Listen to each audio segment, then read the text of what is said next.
So I'm out with the lads from Jag today, actually doing a bit of a guest session. I've actually been over to the factory today, having a look around the factory. Amazing place. They actually do loads of precision engineering and stuff like that, which is a proper bit of me. Been a real intriguing day. But yeah, we are tying it into a little bit of a, let's call it a guest session, and it seemed like the perfect time to do one of my rough cuts, and we're going to base it on guest fishing. You know, it's somewhere that I've never been before. Better mention that, we're down at Elstow Pit 2. Obviously, historic place, somewhere that I've always wanted to fish, somewhere that I've never seen before. I have walked onto Pit 1 once upon a time when it was getting drained.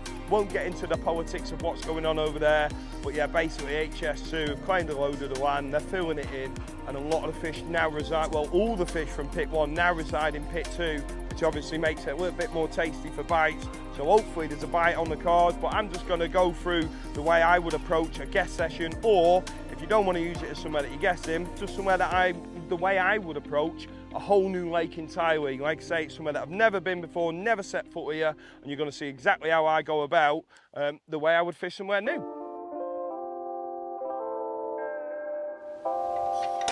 Let's go, baby. Go on, mate. Oh. Oh, I'm excited. Mate, backs everywhere. Oh man, So this is a bit of a bay that goes all the way around. There's no swims here. The next swim is opposite here. Oh, sweet. And then that's headland. So these are all my fish here then, yeah? 100% am there. We're not doing a draw, or I'm not saying that I'm going to come down and complete Elstow Pit 2 in one cast of a floater rod, but looking at what's going on, there's backs on the top. For me, you know, I don't think you need to know much about the lake to know that potential bites on floaters out here, mate. I'd say if we can keep the catty disturbance down and just get away with one pouch full. To be honest, previous experience, a single up bait cast can be a good opportunity before you even try putting in any bait, freebies, you know what I mean, just to see if you can tempt them into having a go, rather than risking putting one pouch full out and then goals, you know what they're like, they just come out of nowhere, don't they? But that's what I mean, it's one of them sort of places, you just know it. There's a go over there squawking about, and yeah, there's one up there. So. Yeah, so I think I would, you know, backs are coming out and all that. It just looks like they might just snatch at you know, something looking a little bit tasty. And I've got something looking very tasty ready for them, I reckon. Right, photo kit, saying? Get it on. Let's do it.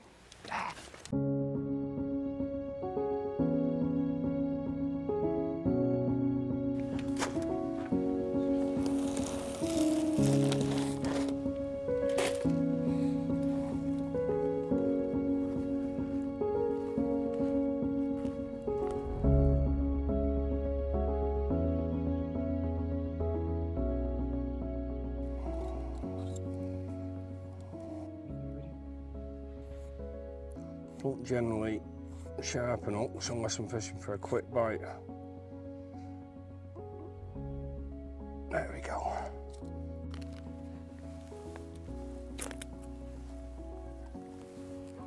Perfect. One's just come up and took two. Now, I'm not going to rush into putting the rig out because I just want to see if I can, like the birds definitely haven't got on this, so hopefully I can get them taking a few, get a bit more confident. Quite keen not to drag it out too long. So like I said, this opportunity could just slip away, so hopefully I can get them take a few more. I'm happy to cast the rig as far as I can past, draw it back over, keep the rod nice and high so the line isn't going over the top of the fish when I'm drawing back. Hopefully I can get a rig in there somewhere, but he did have two and then he's gone, so I'm not getting too excited just yet. Maybe I should have gone for the single.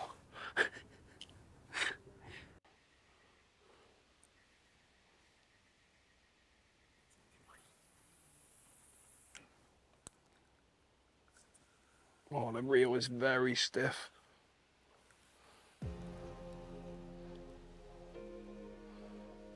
You see him out there? Teamwork, teamwork.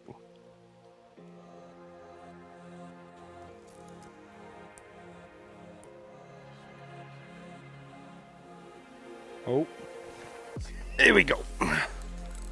Go on, buddy. Yeah. Right, it's gone for the weed. Come on. That's it. He's up. He's up. Yeah. Come on. And it's a very soft rod. Water fishing. But she's on the surface. You're gonna do the deed, are you, mate? Doing the honours. Deal with under the rod tip on a light rod, if you know what I mean. Just gonna see if we can just keep him up like that. Oh my God, I'm shaking. Hopefully Tom's gonna do the deed with a net. He's never netted a fish for me before. Oh, he's coming towards me now. He knows what he's doing, this one. Oh, these lovely eye banks. Look at that. One sec, mate, one sec. Yeah, she's yours. Have I just had my first Elstow carp? Yes, mate. Get in. That's easy, isn't it? Whoa. Happy days, mate. Oh, it's a wicked fish. Yes. Yes. Oh. All right then, let's get it on the gram.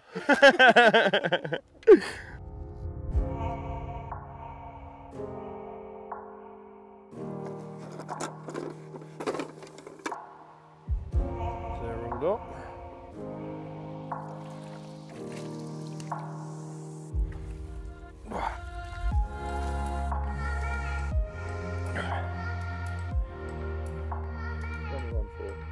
$21.4. Absolutely drenched already, as per. There we go. My first Esltow Pit Two fish, 20-pounder. I'm absolutely buzzing, as you can see, and as you could probably tell when that fish went in the net, what a feeling it is. As soon as it stops making you feel like that, you know it's not doing what it should be. But yeah, buzzing with this. Reckon we've got another opportunity on the surface, or definitely maybe in the edge, but time's getting on. You know, Tom's given us a little bit of info to sort of say where they might push out to this evening, so probably going to settle into that. But first one, absolutely buzzing.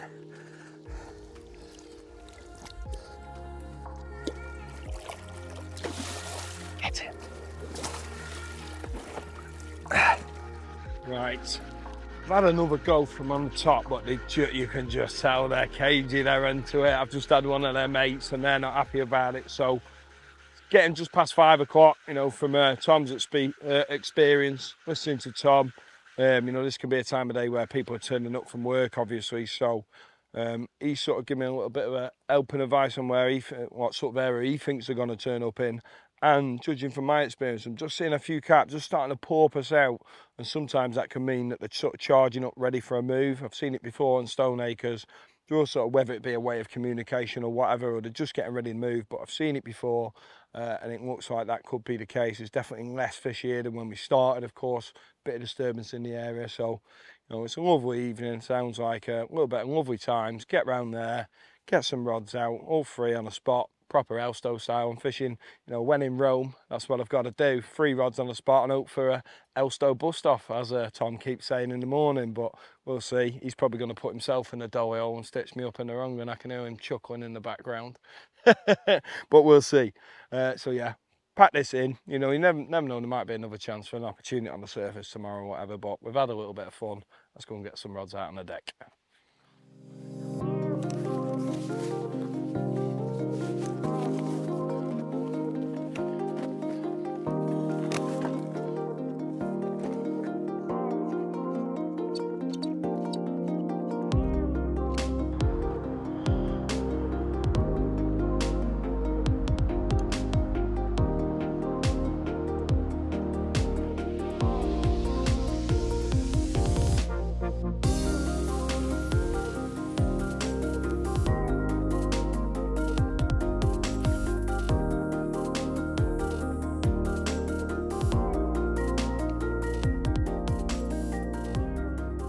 So I've got myself in a swim called the Pipe. Apparently, again, going on what Tom said, it was a toss-up between 2 swims, one called Terminator and one called the Pipe.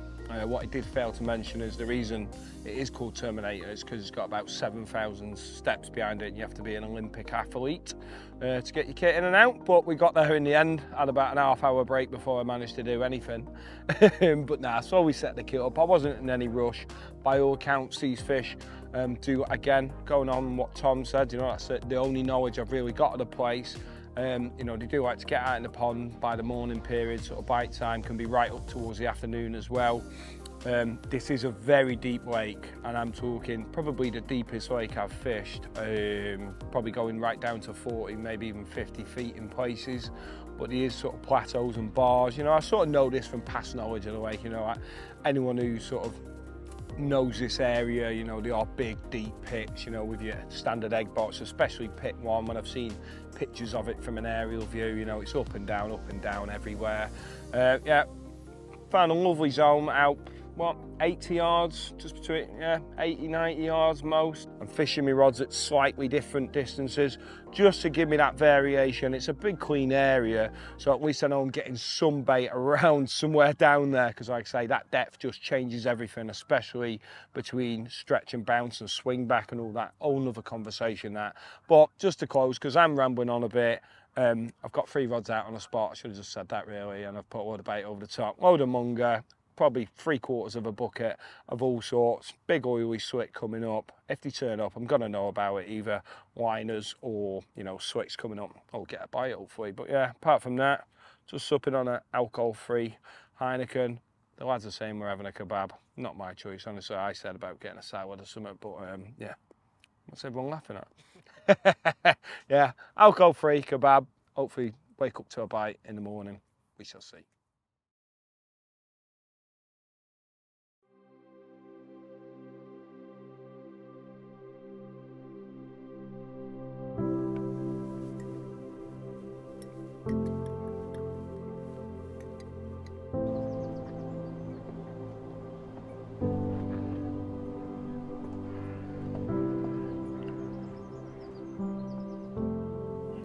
Literally just seen a show, my first show, proper definite carp on the spot. There's been a couple of little signs, little puffs of sort of swick coming up. Purposely made it a really sort of oily mix, so I knew if they turned up. Plus obviously you want it leaking through the layers to draw them down in this deep water to say there's a bit of bait down here. It's mad what one show can do to your hike, you know. I've had a couple of inklings, but sometimes, you know, you almost convince yourself, oh, they're there, little swicks and that could be crazy or whatever, and then yeah, once I stuck his head out and give Tom his due. It's 10 to 8, and he said sort of 8 till even 11 o'clock is sort of when the bites can come. So it's all down to me now. Pressure's off him. There's one carp showed on my spot, so he's done his job. Now it's down to my rigs and me, apparently. But yeah, mad how that one show can just change, you know. I've been like a bit down. Well, not down, you know, I've had a carp yesterday, and I've already started pre-planning, you know, put a rod in that edge where I'm ripping up, a bit surface fishing, you know, because I'm here till midday at least, so. But I'm gonna sit on these, and then still got that as a backup. And say a backup, to be fair, I'd probably still just go and have a go catch you, even if I had 2 or 3 now, I'd still go around there and do it. I'm here till midday. As I use my time wisely trying to catch some carps. It's a guestie, that's the thing with a guestie, it can be a bit heartbreaking because I've almost fell in love with this place already, but first and last time fishing here, no doubt. We shall see. Come on the rods.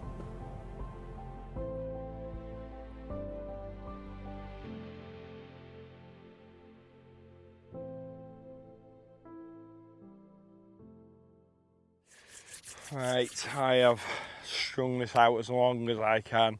It's about 11:15 now, 11:20. They've just not turned up, you know, obviously. Tom knows his stuff. Sometimes it happens, sometimes it doesn't. You know, I had nothing else to go on other than where obviously the fish were. You know, Tom was quite certain that they would push out this way, which he obviously did because he picked one up, a nice little leathery one yesterday. I don't know if I mentioned that. Nice fish. But yeah, I've just not seen him out of here. A couple of puffs of smoke, one carp definitely in the zone, probably on me. Other than that, I've seen a couple over there and then a lot that way. if they were moving this way, I'd know about it. So it all telling me they're in that flat water again. Get round there, see if they're there. Surface opportunity, in the edge opportunity. I don't know, I'm preempting it, but I'm hoping something's going to be round there for us to have a little go on, because it will be nice to finish on a carp. Let's do it. Come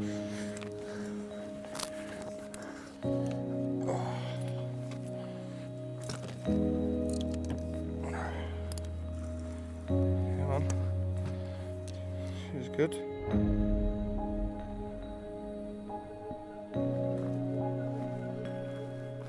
So we're back where we started,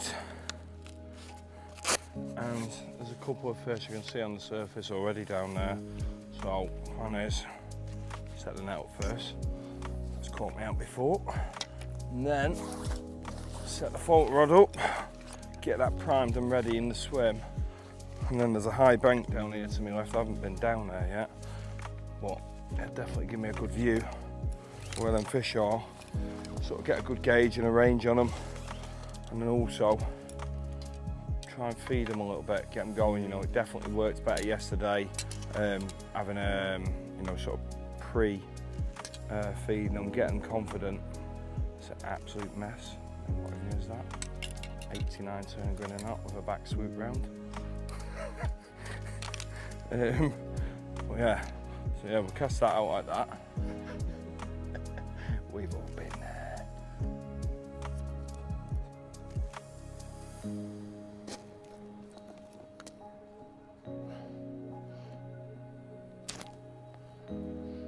Perfect. Oh, spooked one as well. Right, these are having them literally Pac-Man in straight away. One's just had another one there. I've got to jump on this opportunity. Like, I know I'm acting very chilled, but I'm trying to get away. So yeah, carp are having them, rod's ready to go. I'm gonna go around, cast past them, draw back over them, hopefully get a bite. Bah! Right, this rod's got to go out. There's a goal rocked up, soon to probably be 5,000. Buzz it past them. Come on. This opportunity could quite easily fade. This wind is not doing me any favours either. Committed now.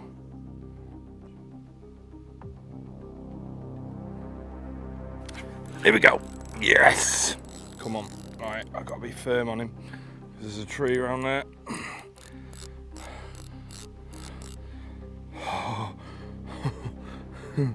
Come on. Come on. Still feeling. He's still there. There you go. Get out that way. That's it. I was just literally line watching because the wind picked up. Nearly missed an opportunity there, I reckon. But yeah, line just whipped across the water. It's game on. Again. Come on, be kind. Where are you going, mate?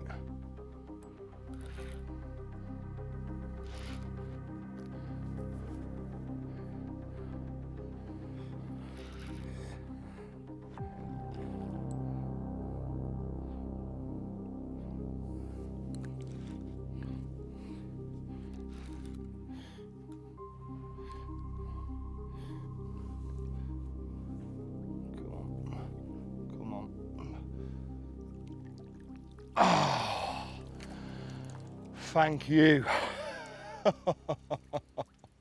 I needed that to go in the net. It was getting leery, and that's a good fish, man. Well, not that I haven't seen it, I've been watching it for the last 15 minutes, swimming around in the margin. I'm buzzing. Oh, Tommy boy's rocked up. Good timing. Yeah. Oh yeah, go down there, Scott. They're all down there. Oh, you ever left? Oh God. You made it happen, mate. That's what you got to do, I guess. Well done. Buzzing, mate. Going in, I thought, no, I'm going off this. Oh mate, he's mega.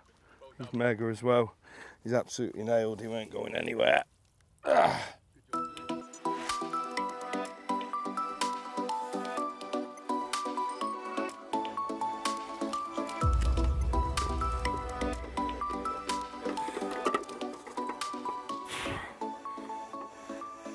It is 22:10. Buzzing. They're getting bigger. Well, as you can probably see, I had a smile on my face. I am buzzing. You know, I've always wanted to fish on Elstow. I finally got the chance, and I've had a couple of fish now. Honestly, what more can you ask for? And I might have one little go. The rain is just starting to come down. Might have one last go, but if not, I'm absolutely buzzing. Oh, there we go.